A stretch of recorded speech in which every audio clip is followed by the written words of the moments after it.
ఇప్పుడు మనము యూనివర్సల్ బోర్డ్లో సాధారణంగా వచ్చే ఒక ఫాల్ట్ గురించి తెలుసుకుందాము. ఈ యూనివర్సల్ బోర్డు నంబర్ ఏంటంటే T.V56.03. ఈ బోర్డులో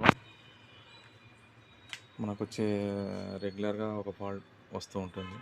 ఇదేమంటే మనకు 12 volts VCC ఒకే ఉంటుంది.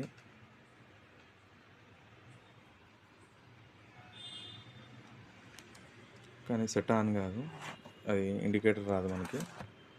వీలైతే ఒక్కోసారి ఆన్ అయ్యి మధ్యలో కూడా ఆఫ్ అయ్యే అవకాశం ఉంటుంటుంది. దీంట్లో మనకు వచ్చే ఏం ఫాల్ట్ ఉంటుందంటే, మనం ఇక్కడ ఒకటి అబ్జర్వ్ చేసామంటే ఇక్కడ ఒక ఐసీ ఉంది.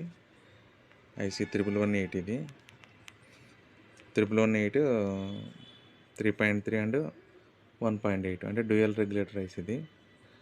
దీంట్లో మనకు 5 volts ఇన్పుట్ వచ్చి 3.3 అండ్ 1.8 volts అవుట్పుట్ వస్తుంది. ఈ 3.3 వోల్టేజ్ మన ఈప్రామ్ ఐసీ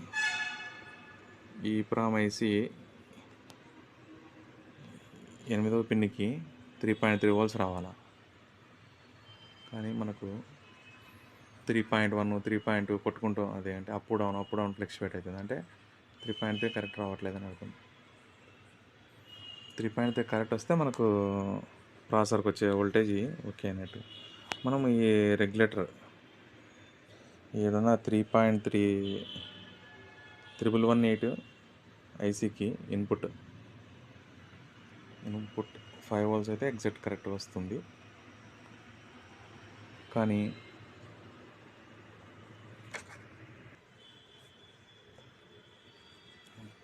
ఇది అవుట్పుట్ వోల్టేజ్ 1118కి ఇన్పుట్ అయితే కాన్స్టెంట్గా ఉంది. అవుట్పుట్ వోల్టేజ్ అయితే ఇక్కడ అవుట్పుట్ వోల్టేజ్ ఫ్లక్చువేట్ అవుతుంది. ఇప్పుడు ఈ 1118 ఐసీ రీప్లేస్ చేసి వోల్టేజ్ కరెక్ట్గా ఉందా చెక్ చేసుకొని మనం ఒకసారి చెక్ చేస్తాం.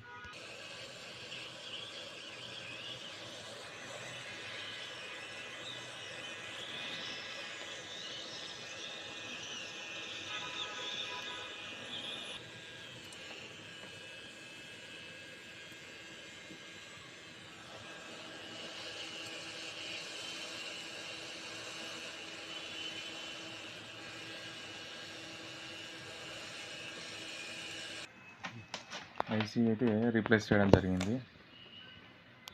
ఇండికేటర్ అయితే వచ్చేసింది ఆల్రెడీ, అంటే మ్యాక్సిమం ఓకే అయినట్టే. ఇప్పుడు ఒకసారి మనం వోల్టేజ్ ఈప్రామ్ ఐసీసీ VCC 8వ పిన్ చెక్ చేద్దాము. ఇప్పుడు చూడండి 3.3 కాన్స్టాంట్ నిలబడి ఉంది, అంటే కరెక్ట్గా ఉన్నట్టు. ఇదన్నమాట 1118 ఐసీ దగ్గర అవుట్పుట్ 3.3 కాన్స్టాంట్గా నిలబడింది, అంటే ఇది ఓకే అయినట్టే, ఇండికేటర్ ఓకే. ఇప్పుడు బోర్డు ఐసీ మార్చి రెడీ చేయడం జరిగింది. ఇండికేటర్ వచ్చింది, టీవీకి కనెక్ట్ చేసాం, ఆన్ అయింది.